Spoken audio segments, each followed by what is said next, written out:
Hey everyone, welcome back to the channel. Today I want to talk about something that surprises many people outside Japan: modern Japanese omiai, or arranged marriage meetings.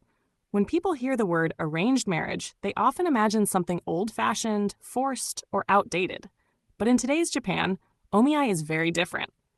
It's not about parents deciding your future. It's about structured introductions in a society where dating has become surprisingly difficult.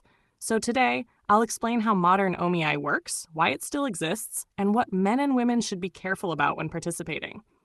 First, let's clear up a misunderstanding. Modern omiai is not forced marriage. No one is obligated to marry. Meeting someone does not mean commitment.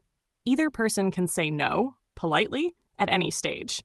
Think of omiai as a formal introduction, somewhere between online dating and traditional matchmaking.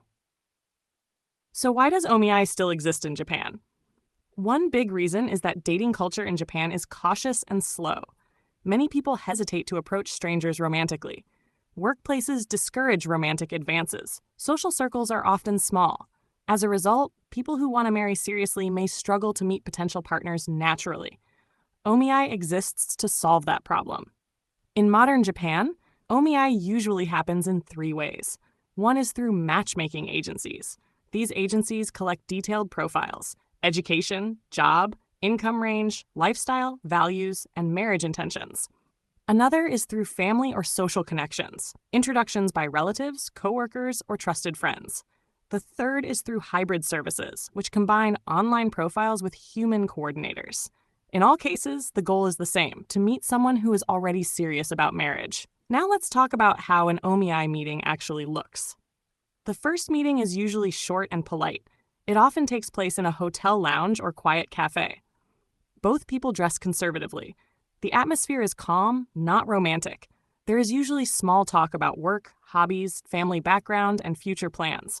No physical contact, no flirting, no pressure. After the meeting, both people report privately whether they want to continue. If both say yes, they may meet again. If either says no, the process ends, discreetly. Now let's talk about expectations, starting with men. For men in omiai, stability matters more than charm. This doesn't mean you must be rich, but you are expected to show responsibility and consistency. Common expectations include a stable job, a realistic life plan, and emotional reliability. Overconfidence, vague answers, or joking too much can be seen as unserious. Men should also be careful not to appear controlling or dismissive. Traditional attitudes toward gender roles can be a red flag. Listening is more important than impressing. Now let's talk about women's expectations and challenges. Women in omiai are often evaluated on communication style, values, and lifestyle balance. However, modern Japanese women face a difficult situation. They are encouraged to be independent and educated, but also face social pressure around marriage and age. Women should be careful not to undersell themselves out of politeness. Downplaying opinions too much can be misinterpreted as lack of confidence. At the same time, being overly direct or confrontational may feel uncomfortable in this setting. Finding a calm, honest middle ground is important. Age plays a significant role in omiai, especially for women. This is a sensitive topic, but it's important to understand culturally. Many matchmaking systems prioritize age ranges more strictly than dating apps. This doesn't mean value disappears with age, but social expectations around marriage timing still exist. That pressure can create stress, and that stress often appears indirectly during meetings. Another important topic is honesty. In omiai, small exaggerations can damage trust quickly.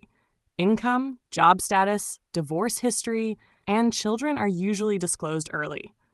This may feel invasive to outsiders, but in Japan, it's considered respectful to be transparent from the beginning. Omiai is not about romance first. It's about compatibility and trust first. Let's talk about rejection, because it's handled differently. In omiai, rejection is indirect and quiet. You usually won't hear, "I don't like you."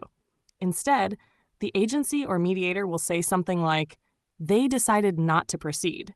This protects both sides from embarrassment. It may feel cold, but it prevents emotional confrontation. So how is omiai viewed in modern Japan?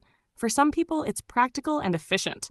For others, it feels stressful or artificial, but it's no longer shameful. In fact, many young professionals now see Omiai as one of several normal options, alongside dating apps and introductions through friends. One thing foreigners should understand is this: Omiai reflects Japanese values, consideration, structure, and long-term thinking. It's not about passion at first sight. It's about asking, can we build a stable life together? So is Omiai good or bad?